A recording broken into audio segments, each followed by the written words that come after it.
কি অবস্থা মামা? শুনলাম সাকিব আল হাসানের কিছু ফটো নিয়ে তোমরা খুব পোস্ট দিতেছো, তোমরা খুব কথা বলতেছো যে সাকিব আল হাসানের স্পন্সরের অভাব হয় না। তামিম ইকবাল বরিশালের ওনার বিপিএল এর জন্য কোনো স্পন্সর পায় না। তামিম সাকিব নিয়ে কথা বলতে পারো, এটা আলাদা বিষয়। যখন বরিশালকে নিয়ে কথা বলো তখন তো কিছু বলা লাগে মামা। বরিশালের মালিক কোনো স্পন্সর পায় না, কিন্তু বরিশাল সবচেয়ে মূল্যবান টিম, যারা এই বিপিএল এ সবচেয়ে টাকা বেশি খরচ করছে, কিন্তু বরিশালের মালিক স্পন্সর পায় না। মানে সাকিবের সাথে বরিশালের মালিকের সাথে বা বরিশালের স্পন্সরের সাথে কি তুলনা।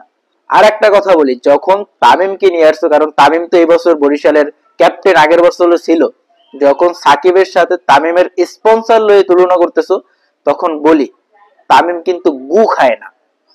বুঝছো কি বুঝাইতে চাইতেছি? তামিম সবকিছুতে স্পন্সর করে না, কোনটা গু আর কোনটা ভালো এটা কিন্তু তামিম বাইচ্ছে তারপর স্পন্সর করে। আর গু হিসাবে কোনটাকে বুঝাইছে এটা বুঝছো? কোন কিতে কিতে স্পন্সর করা, কোন কিতে কিতে স্পন্সর করলে এই যে যুব সমাজটা আছে এটা ধ্বংস হয়ে যাইবে। মোবাইলে ম্যাচ দেখে দেখে টাকা লাগানো, এটা কি স্পন্সর করে এটা সবাই জানে। ওই রকমের যদি স্পন্সর তামিম করতো তাহলে তামিমেরও স্পন্সরের অভাব হইতো না। ঠিক আছে, একটা কথাই বলি, তামিম কিন্তু গু খায় না। তামিম গু খায় না বিধায় তামিমের স্পন্সর কম। আর সাকিব গু কেন? চা কিছু পাইবে ওইটা খাইবে, যা কিছুতে স্পন্সর পাইবে ওইটা সাকিব করবে। ওইটা হোক হালাল, হোক হারাম, হোক ভালো, হোক খারাপ, হোক গন্ধ বাসি, যা কিছু আছে, এক কথা গুর সাথে তুলনা দিলাম।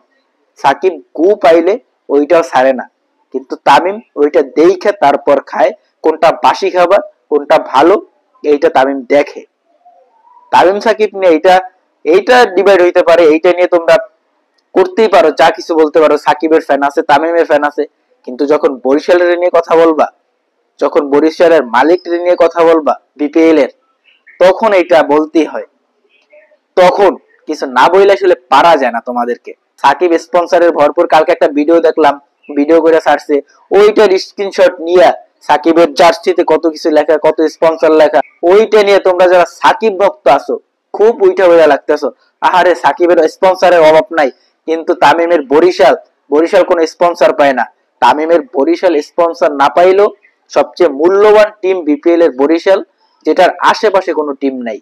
ঠিক আছে, বরিশালের স্পন্সরের অভাব হয় না। আগের বছর দিয়ে তামিমের খালি জার্সি দেখা, কোনো স্পন্সর নাই দেখা বহুত কথা বলছিল, কিন্তু খেলার সময় তামিমের স্পন্সরের অভাব হয় নাই। আর ওই স্পন্সর গুলো গু না, যে গু খাইলাম এইটা না, ওই স্পন্সর গুলো ভালো স্পন্সর। সাকিবের মতো স্পন্সর তামিম নেয় না, কারণ তামিম গু খায় না, তামিম বাসি খায় না। তামিম যেটা খায় সেটা দেখে শুই না খায়। কোনটা ভালো কোনটা খারাপ এইটা দেখার, এইটা বোঝার বুদ্ধি কিন্তু তামিমের আছে, যেটা সাকিবের নাই।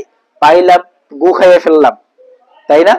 এইটা তামিম করে না। ঠিক আছে, এইটা একমাত্র সাকিবের দ্বারাই সম্ভব। তাই বরিশাল স্পন্সর পায় না না পায়, তামিম স্পন্সর পায় না না পায়, এইটা নিয়ে তোমাকে বিন্দু মাত্র চিন্তা করা লাগবে না। এইটা নিয়ে চিন্তা করার বহুত মানুষ আছে, এইটা নিয়ে চিন্তা করার বহুত মানুষ আছে। আর একটা কথা শোনো, যে সবচেয়ে দামি টিম, সবচেয়ে বেশি যারা খরচ করে বিপিএল, সেটা হলো বরিশাল। বরিশালের চেয়ে বেশি খরচ কাউ করতে পারে না। বরিশালের আশেপাশে কোনো টিম বেশি খরচ করতে পারে না, কিন্তু তাদের স্পন্সর নাই, তাই না? তারা স্পন্সর পায় না, এইটা মিডিয়ায় ছড়াইতেছে, তারা স্পন্সর পায় না। বোকার দল কোথাকার।